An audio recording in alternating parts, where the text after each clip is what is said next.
Good evening, my loyal Cosimanian Orthodox friends. Rod Dreher is never going to live down coining that phrase. In any event, tonight I'm going to talk about something I don't like to talk about. And the reason I don't like to talk about it is it gets complicated. And that is defense. Now, anyone who knows me knows I'm not big on defense. I'm big on aggression. A captain can do no wrong if he puts his ship alongside that of the enemy.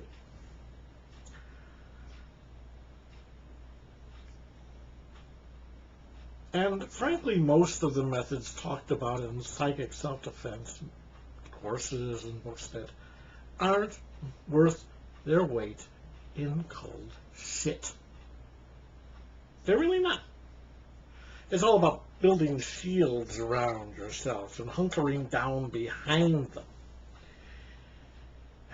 Well, as we all know, fixed fortifications are a monument to the stupidity of the Chinese.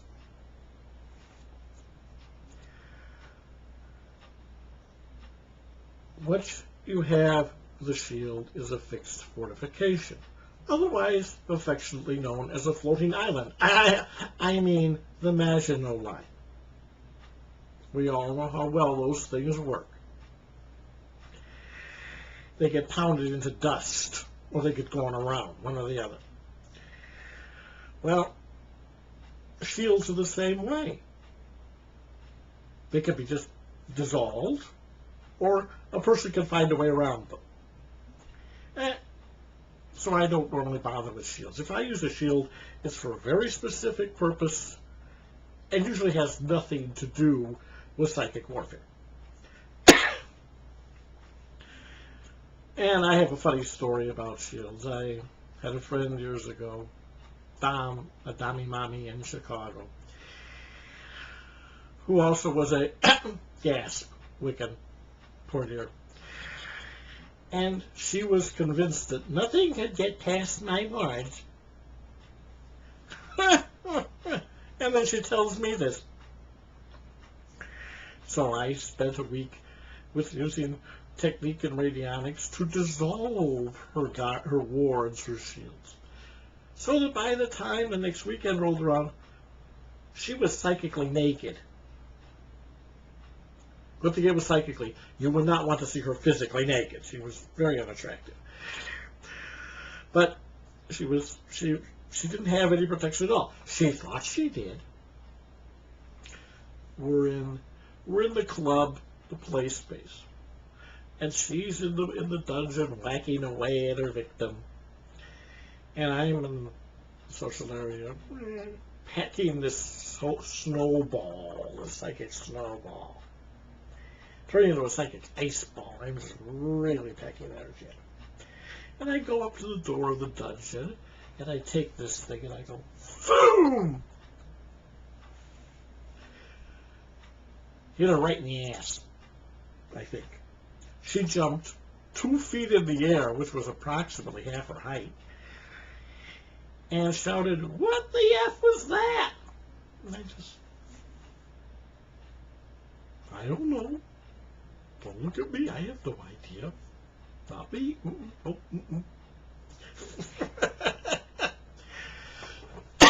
So much for shields.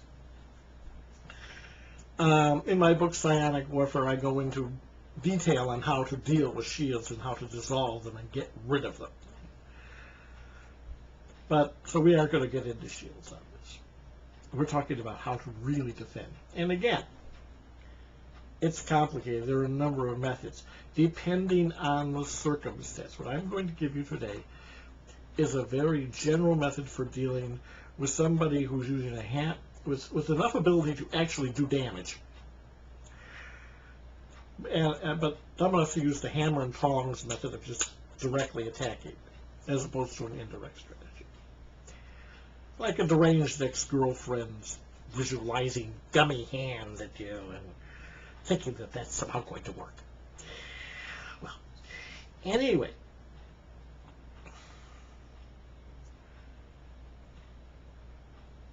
we have in our own bodies, our energy fields, a natural self-defense for these things against a lot of this stuff.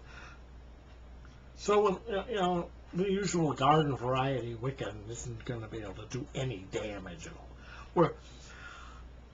But say we're dealing with somebody who has real ability to get through the natural defenses. Why don't I use a shield? Well, if I use a shield, I'm hunkering down behind that Maginot line. I can get really surprised. I don't have a shield. I'm going to know. It's an instinctive thing. You can't describe it, but you know if something's going wrong. Excuse me. And that's when you farm it out to somebody else to find out what it is. And this is important because your own imagination, you can make up things real easy. That's why witch doctors kill people, because the victims know they're being cursed. They're in a culture that believes the things works, and they just sort of shrivel up and die. Well, in our culture, people don't really believe these things work, so you have to get around that. It takes more power, but more skill, but we do it, and we do it. When it works really well, because they have no idea what's happening. So, what you do is you go to your friend who does divination. And she does, like, whatever, reads the tarot cards or whatever, and says, yes, something's happening. There's this strange woman on the south side of Chicago making gummy bears at you, gummy stingers. Oh, I wonder who that could be. Well, I knew who it could be. So, because I knew who it, there was one, the description was obvious. I knew who it was. It was the deranged ex-girlfriend from 40 years ago, and I hit back. 20 years ago, that time, and I hit back. I didn't just dissolve that, and then being me, launched the counterattack. The Zuzu, she's all yours. Oh, and have fun with her daughter, too, while you're at it. This is Uncle Chucky. I don't play by the rules. So, here's what we do. Well, say, now you're in a situation where you know you got incoming. Okay, we will grant you have incoming. And it's a direct attack. It's not it's not indirect strategy or anything. It's direct. We'll make this simple.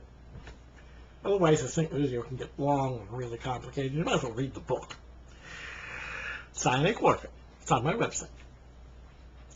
Anyway, the first thing you will need, having determined that this attack is coming, and the holy hand grenade, thou shalt not count it. Good God, why am I saying these things? Anyway, what you need is a piece of paper, small piece of paper, like I got here, and in this case, I would normally I'd put on a desk or something, but since I want to show you, I'm going to hold it on this book, and a pen, both of which you have procured without haggling. And essentially, what you're going to do is open yourself up to the energy. I know that makes no sense, but that's what you have to do for a few moments, because you're going to do an automatic drawing that will function as a witness for that incoming energy. And I'm just going to sort of show you how it's done. And so this is also the same technique I use to make talismans. But it's just going to be really squiggles on this piece of paper because I'm not picking up anything. I'm just going to show you what it looks like. And it goes like this. Eyes closed.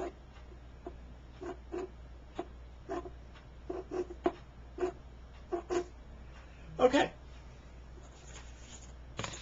We has pattern.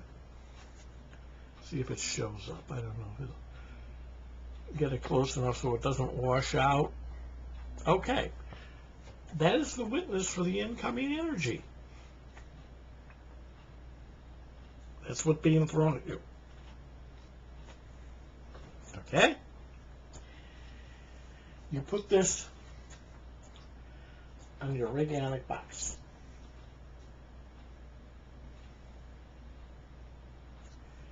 You take the rate for it.